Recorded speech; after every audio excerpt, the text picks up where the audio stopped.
Hello friends. आज हम लोग एक हिंदी का कहानी पढ़ेंगे जिस कहानी का शीर्षक है मारना पाप है और बचाना धर्म। तो चलिए शुरू करते हैं।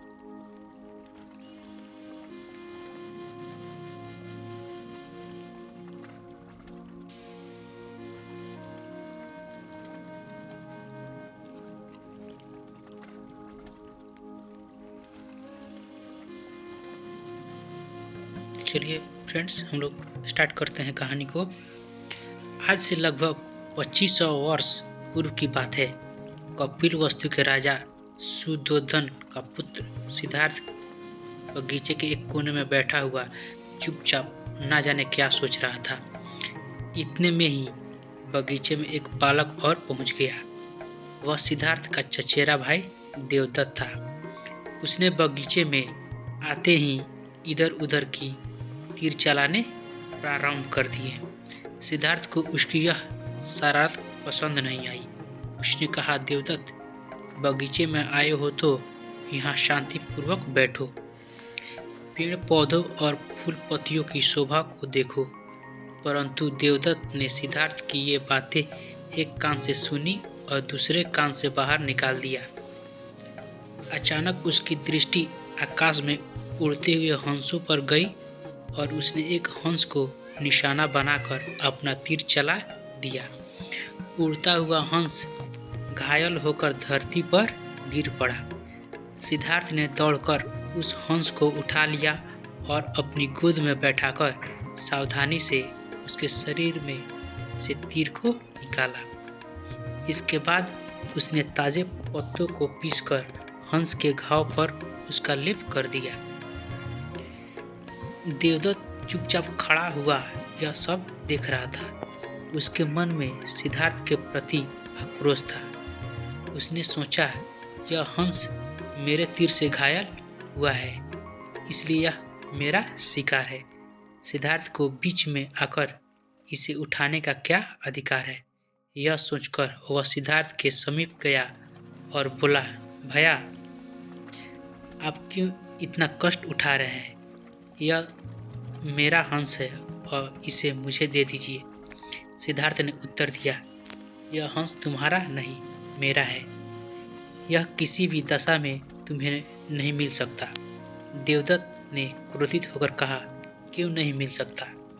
मैंने ही तीर मारकर इस हंस को गिराया है, इसलिए इस पर मेरा अधिकार है। सिद्धार्थ ने उत्तर दिया, मैंने इसके शरीर से तीर निकालकर इसके प्राण बचाए हैं, इसलिए इस पर तुम्हारा नहीं, मेरा अधिकार है।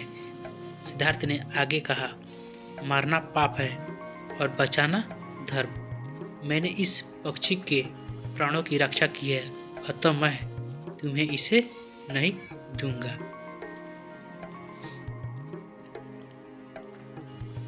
देवदत्त ने कहा, अच्छा, देखता हूँ कैसे आप मेरा हंस मुझे नहीं देते। मैं अभी जाकर महाराज से कहता हूँ।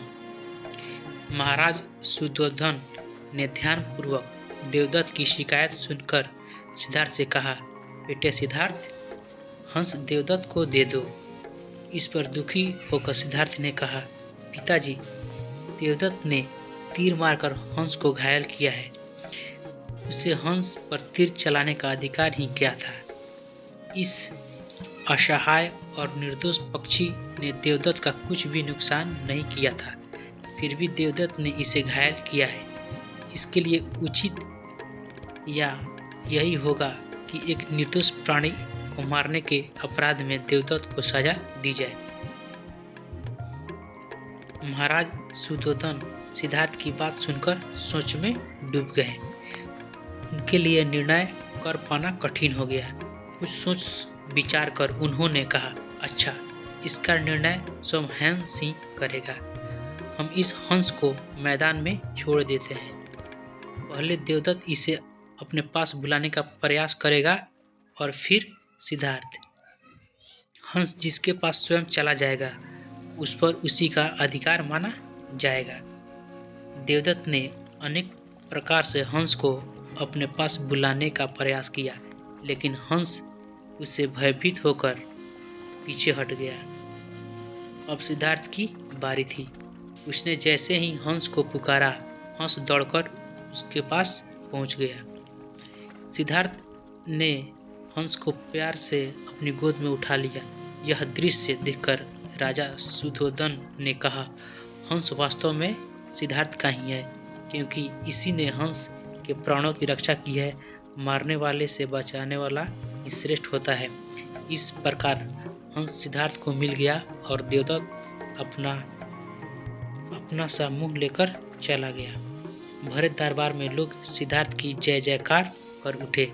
यही सिद्धार्थ आगे चलकर महात्मा बुद्ध के नाम से विश्व प्रसिद्ध हो गया। देख रहे हैं दोस्तों, बहुत ही अच्छी कहानी है। चलिए कुछ और पॉइंट से और भी पढ़ लेते हैं। पशु पक्षियों में भी हमारी तरह भावनाएं होती हैं। वे भी मेहनत से अपना घर बनाते हैं और अपने बच्चों का पालन पोषण करते हैं। हम उन्हें कभी भी नहीं सताना चाहिए। मारने वाले से बचाने वाला ही श्रेष्ठ होता है। थैंक यू दोस्तों।